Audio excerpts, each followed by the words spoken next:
I always love talking with Jeff Dantzler. He calls baseball, women's basketball on the Georgia Sports Network. And I don't know if you find anybody in the state of Georgia that's more in tune with everything happening, not just football, not just baseball, basketball, but everything happening on the campus in Athens than Jeff Dantzler, who joins us right now on Halftime. Jeff, I wish I'd have seen you in the baseball season. We would have seen each other during a regular season matchup, during Hoover, maybe Omaha, because both teams looked like they had the stuff to make it there, but wasn't meant to be. How you doing? Doing good, Phil. Just excited to get back going, and I echo those thoughts. I miss seeing you and all our friends around the league on that March 12th, that horrible day when all the dominoes started to fall and all the you-know-what started to hit the fan. I'm sorry. So I think for all of us, from fans, players, coaches, broadcasters, you name it, we're just so excited to get back starting. I can't wait. Well, and I guess we wouldn't have seen Arkansas, Georgia under normal circumstances.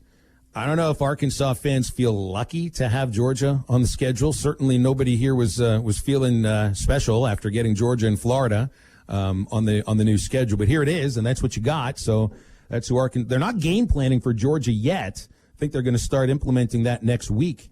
So let me ask you this. Would it be fair to say that Georgia is attempting to remake their offense under Jeff Monken? Maybe not the same way that LSU did last year, but it's not the same ground and pound Bulldogs. Would that be accurate? Yeah, I think it's a situation where Kirby Smart is trying to tweak some things. Now, last year Georgia had a great season.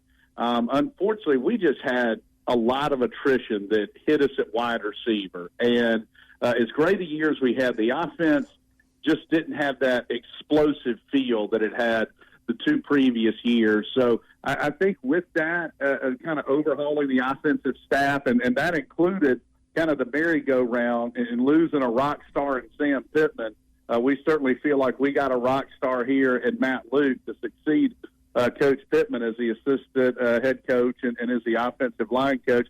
So, yeah, I think Georgia's looking for a little bit more firepower, a little bit more explosiveness. But we've also now lost our projected starting quarterback twice because Jake Fromm turned pro and then Jamie Newman quit. So now it looks like it's going to probably be J.T. Daniels, who's a transfer from USC, or Dwan Mathis, who's a redshirt freshman. I said that Mathis got reps in the scrimmage with the number one offense this last weekend. I don't know if you're supposed to take that and run with it and say, well, maybe this is the number one quarterback right now. But Daniel still isn't cleared from last year's ACL injury, correct? They're thinking he will be, but maybe in the off case that he's not, it's good to get Mathis the first team reps. Yeah, I think you're spot on there with both of those points. And he is projected to be cleared. And I think it's one of those deals, especially this year, who knows what's going to go on with the testing, but depth is really going to show, and you better have that second guy or even that third guy ready just in case something happens. So, the quarterback situation, it's just crazy right now. I mean, when you throw in how everything's changed in college football with the transfer portal, what's been happening in the world of collegiate athletics since March 12th, it's just a completely different landscape now. Speaking to Jeff Dantzler here on Halftime of the Georgia Radio Network. Jeff, when you look at the defensive side of the ball for Georgia, I think that's where any Razorback fan, SEC fan knows that's where the calling cards are for this Georgia Bulldog team. And, I mean, you got 16 defensive players who were rated 5-star by 24/7 for the most in the country. This Georgia defense is salty, they're good, and they're talented this year. Yeah, it should be a good unit. I think one thing that Kirby will use for some motivation, and you guys can ask Coach Pittman about this, Georgia's offensive line prior to last year was considered by a lot of people to be, if not the best in the SEC, certainly one of the best in college football. And they were good last year, certainly did a great job pass blocking, but they didn't get the movement and the push up front in the running game. It wasn't a dominant unit there. So I think one of the things that Kirby could use as an example is to say, hey, our offensive line last year was really good, but by no means did they go out there and dominate and perform like they were the best in the country. So basically don't get too caught up in reading your headlines on the defensive side of the ball. You still got to go out there and produce. And, I look at Arkansas in that first game, and I think the Razorbacks are going to be one of the most improved teams in the country. I just think getting Sam in there, his positivity, you're naturally going to be better on the offensive line. And in 2021, 2022, you'll have a typical terrific hog line, like going back to the days of Burlsworth and Peters and Johnson. And I get it that Felipe Franks was not Danny Werfel, Tim Tebow, or Steve Spurrier, but the guy did start at Florida for a season and then some. So when you look at what happened in Arkansas with the injuries and the merry-go-round at quarterback, I think just having that stability at quarterback is going to be a big plus. And then I think Boyd is a heck of a back, and you got the transfer in from Arizona State. So I don't know what it's going to show in the win column. And, everybody in the league, some got tougher, some got easier, but we're all playing 10 conference games. It's going to be a brutal stretch. I really think Arkansas is going to be a lot better this year. And, Georgia's certainly looking at a very tough test in that opener. You brought up a couple things that I want to get to here, and you bring up you can't sleep if you're Georgia, you can't sleep on Arkansas, which is kind of weird to say just based on where the program has been. But when you look at Georgia's schedule, obviously opening up at Arkansas, then you got back-to-back home games with Auburn and Tennessee, and then the big one at Alabama. And when you just kind of talked about the rework in the offense, we know what the defense is going to look like. This is a big game for Arkansas, just to kind of see what this team could look like in the Sam Pittman era. For Georgia, though, this is probably an equally, if not a bigger game for Georgia to get started off on the right foot. No, I think you're exactly right. It's certainly a must-win game. And, this year when you look at the classic rivalries that we're missing out on, in our case at Georgia, not playing Tech, and we were supposed to play Virginia. You're not getting Florida State, Clemson, South Carolina. Unfortunately, we're not getting to see Arkansas play Notre Dame, Texas play LSU. So we're missing out on those big games. But I think also, usually most teams early in the year, there's one of those easier games or two where you feel like maybe you could work some guys in, go with some different looks, try some different scenarios and options there. But that is just not the case with 10 conference games right now.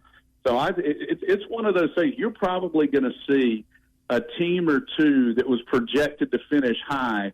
If they lose a game they're not supposed to, things could turn quickly because you're just not going to have the open dates or the easier games to go out there and quote-unquote get yourself well. So if anybody, I think Bama's got the best team in the country with what they've got coming back. So I think they've got a great shot to go 10-0, 9-1. I think anything over 8-2 for anybody else is really going to be a stretch. You brought up Felipe Franks just a moment ago when you were talking about just kind of what Arkansas has and what Sam Pittman is bringing to the table. When you look at Felipe Franks, and a lot has been said here, particularly like when we get Ben Hicks or Nick Starkel transferring in.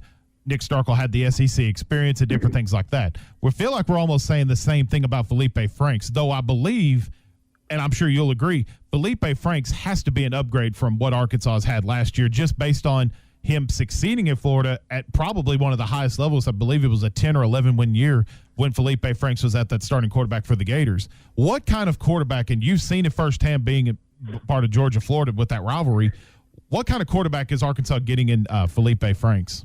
No, I think you're exactly right. Now, in 2017, when he was in there, Florida was just in a bad way, and that was when the McElwain turnover went.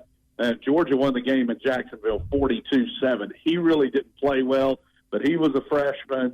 They just didn't really have a lot of pieces. In 2018, I felt like he was much improved.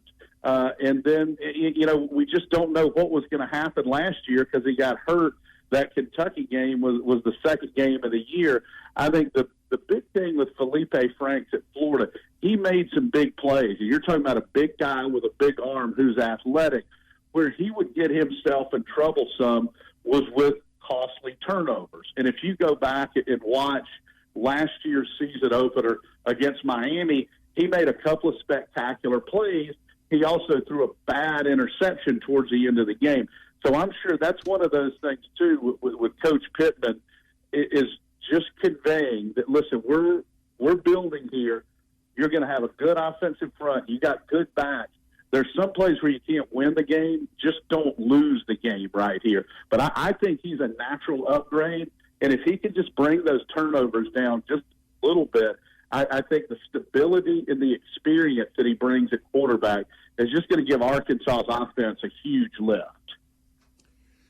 So, Smackton, you can tell by talking to Jeff here that he's passionate. Very. He's a positive person. He's very thorough. He also, I don't know if you have a nickname, Jeff, but you should. He should be called the Iron Man.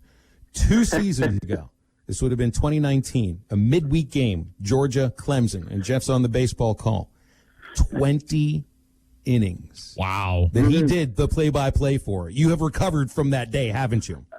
We have my buddy Dave Johnson, who does the games with me. We joke about it a lot. Like we were huge fans, and I do think with all this nightmare that's been going on, some good things can come out of it. And I love the big league rule, extra innings, putting the guy on second with nobody out, and rolling from there. I was like, oh my God, what we wouldn't have given for that 20-inning game. But at the same time, I think going through all the bad stuff, there are things, and I was as guilty as anybody of things that we've taken for granted. I said, when everything got canceled, my God, what I wouldn't give to call a 20-inning game a 10, just because we all, in what we do, we all miss it so much. And I'm sure you guys are like we are. You've probably gone through every top 10 list, every Mount Rushmore, everything you could possibly come up with, and we're just ready to get back going again. And that obviously goes for football, which gets it started, but into basketball, into baseball. And it's just such a great season. And, there's such a great camaraderie amongst the people in our business and the coaches. And football's a different animal because we all feel like it's life or death, but just seeing each other at the different tournaments and the home and homes for the different sports, it really is a special thing. And I feel very fortunate to be a part of it. Yeah, me too. Hopefully we'll get back to traveling with the teams at some point, Jeff, and we can meet face to face again. But until then, hopefully we can do this again sometime. Always fun having you on the show. Yeah, for sure. Would love to do it. You guys have got to get down to Hugo's for me and get some of those French fries, all right? It's exactly we right. Can arrange that to happen. I got a few stops in Athens that I'll need you to make for me. Pretty please. Boy, do I miss it. No problem, guys. We'll talk to y'all soon. Hopefully a game week, okay? All right. Appreciate thanks Jeff. a lot. Jeff Dantzler. Thanks, Don't boys. forget, if you're looking for a new RV or a used RV, Wheels RV, 5 miles west off Exit 72 in Springdale, right off the highway. They're underneath the Tawnytown Water Tower. Been in business for over 20 years, but they have new owners, Lee and Chris, that have dedicated themselves to customer service. Plus, stocking more travel trailers than ever before. Top brands, Grand Design, Forest River Vibe, KZ Sportsman, and the Paradigm Fifth Wheel. Only lifetime warranty dealer in Northwest Arkansas and the River Valley as well. You can see their inventory at wheelsrv.net. Wheels RV in Springdale. Wrap it up next.